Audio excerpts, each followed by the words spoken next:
There are people who swim very diligently, who try very hard, their arms constantly pulling through the water. Yet after just a few yards, they're already out of breath. They look back and realize they're still almost where they started.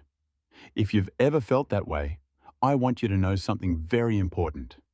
The problem is not your age, and it's not about whether you're strong or weak.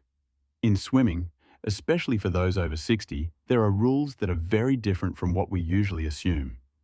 Many people pull the water very hard but don't go far, not because they lack effort, but because they're making four very common mistakes. Pulling with the right amount of force but in the wrong direction, using strong arms while the body itself is unstable, pulling faster than their ability to control the movement, and finally, lacking a true feel for the water. Before we go any deeper, leave a comment with the number 1 if you've ever swum feeling completely exhausted, yet felt like you barely moved forward. I want you to know, you are not alone. After speaking with many older swimmers, I've realized something important. Most of them carry a very old belief that to swim well, you must use a lot of strength. That belief may have been true in physical labor, but in the water, it often works against us. The first thing we need to talk about is the direction of the pull. Many people over 60 pull with considerable force. Their shoulders are strong, their arms still have power, yet the water doesn't carry them forward. The reason is simple. Their hands are pulling downward or sideways instead of pushing the water backward. In physics, force only matters when it's applied in the right direction. Water is not a wall you can push straight against. When your hand moves downward toward the bottom of the pool, most of that force simply lifts your body up, only to let it sink again. When your arms sweep out to the sides, the water gets split apart rather than forming a solid point of support. Science calls this dissipated force. Swimmers feel it in a much simpler way. They get tired quickly, but they don't go far. At this stage of life, our bodies no longer have extra energy to waste on force applied in the wrong direction. What matters is not becoming stronger, but understanding where the water goes after each pull. When your hand sends the water backward, even with less force, your body glides farther forward. That's the first paradox of swimming, and also the first lesson in restraint. But even when the direction is correct, there is still a larger obstacle: body stability. I meet many people who move their arms diligently and rhythmically, yet their bodies sway, their hips sink, their heads lift high out of fear of the water. In that state, the arms are no longer tools for forward motion. They become tools just to stay balanced. Biomechanical research shows that when the body is unstable, more than 30 to 40% of arm strength is wasted simply fighting imbalance. In other words, you're using your arms to correct your body position instead of moving forward. This is especially common among older adults, as reflexes slow and fear of water increases with time. Imagine rowing a boat that constantly tilts from side to side. The harder you row, the more unstable the boat becomes. Swimming works the same way. When the body isn't aligned, the water stops being a partner and becomes resistance. And no matter how strong your arms are, your body can't glide smoothly.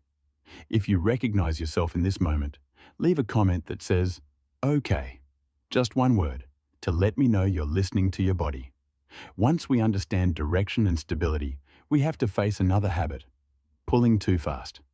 Many people believe that the faster their arms move, the faster they'll swim. But neuroscience tells us something very different. When arm speed exceeds the brain's ability to control movement, technique breaks down dramatically. For people over 60, nerve signal transmission is slower than it was in youth. That's not a flaw. It simply requires a different approach. When the arms move too quickly, the brain can't adjust the angle of the wrist, forearm, and palm in time. Water slips through the fingers instead of forming a solid surface to push against. Many coaches call this rushing the stroke.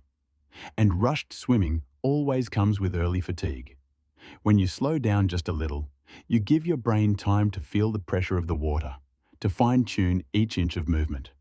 The result is a gentler pull, but a more effective one. And that brings us to the deepest cause, and also the least discussed one. The lack of water feel. Water feel is not a vague concept. It's the ability to sense pressure against the palm, the forearm, and even the inside of the upper arm. Many older swimmers were never taught this. They were taught to pull, to push, to try harder. But no one taught them how to hold the water. In physics, to move something, you need a point of support. In swimming, water is that support. When you can't feel it, your hand is like it's grabbing air. You can swing as hard as you want, but there's nothing to push against. Studies on slow, therapeutic swimming for older adults show that simply improving water feel can reduce heart rate by 20 to 30% over the same distance. That means less fatigue, greater safety, and better endurance. Water feel doesn't come from intense training. It comes from attention. Attention to the palm. Attention to water pressure. Attention to the quietness of each movement. And at this stage of life, quietness is strength. The 4 reasons so many people pull hard but don't go far are not signs of a weakening body, but of how we interact with the water. When direction is wrong, when the body is unstable, when the arms move faster than control allows, and when water feel is missing, every effort becomes heavy. But here's the good news. All of this can change, even and especially after 60. Swimming is not a race. It's a conversation between you and the water. And when that conversation becomes harmonious, the water will carry you farther than you ever expected. If you value health, endurance, and gentle movement in the second half of life, subscribe to Vital Health Hub. Together, we'll learn how to move slower, but go farther.